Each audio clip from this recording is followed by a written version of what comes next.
আলু দিয়ে যে কোনো স্ন্যাক্স আইটেম পছন্দ করে না এমন মানুষ খুব কমই আছে।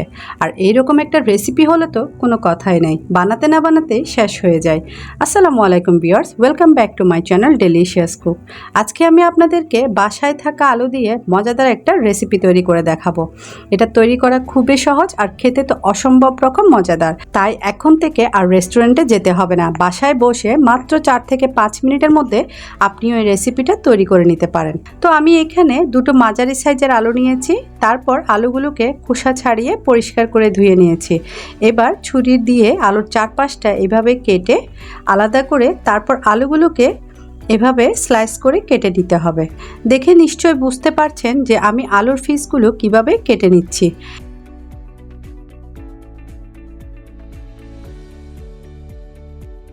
কাটা হয়ে এলে এবার আলুর স্লাইসগুলোকে আমি একটু পরিষ্কার পানি দিয়ে ধুয়ে নিয়ে তারপর ঠান্ডা পানি দিয়ে প্রায় 10 থেকে 15 মিনিটের মতো ঢেকে রেখে দেব। তো 10 মিনিট পর আলুর স্লাইসগুলোকে ভালোভাবে পানি ঝরিয়ে নিতে হবে। এবার এর সাথে অ্যাড করে দিচ্ছি 3 টেবিল চামচ পরিমাণ কর্নফ্লাওয়ার। তারপর বাটিটাকে এইভাবে একটু ঝাঁকিয়ে ঝাঁকিয়ে আলুর সাথে কর্নফ্লাওয়ার মিক্স করে নিতে হবে।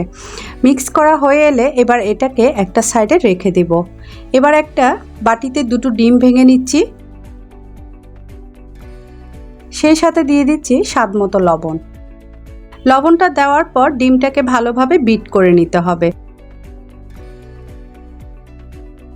বিট করা হয়ে এলে এবার একটা পটেটো স্লাইস নিয়ে ডিমের মধ্যে ভালোভাবে কোট করে নিতে হবে।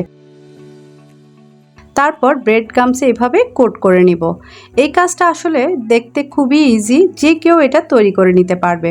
তো এইভাবে আমি সবগুলো স্লাইস কোট করে নিয়েছি, এখন এগুলোকে ভেজে নেওয়ার পালা।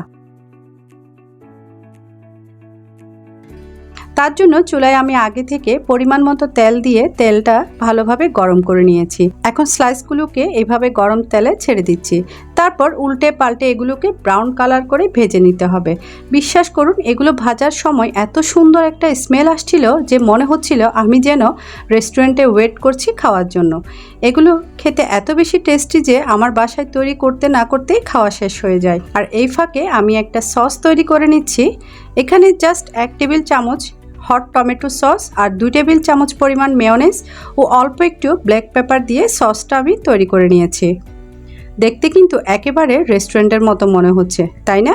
তাই দেরি না করে আপনারাও ঝটপট আমার রেসিপিটি ফলো করে বাসায় বানিয়ে নিন আর ফ্যামিলির সহ সকলে এনজয় করুন। এছাড়াও বাচ্চাদের টিফিনেও এটা তৈরি করে দিতে পারেন। আপনারা যারা এখনও আমার চ্যানেলে নতুন এসেছেন, আপনারা প্লিজ আমার ইউটিউব চ্যানেলটি সাবস্ক্রাইব করবেন, সেই সাথে আমার ফেসবুক পেজে একটা লাইক ফলো দিয়ে পাশে থাকবেন।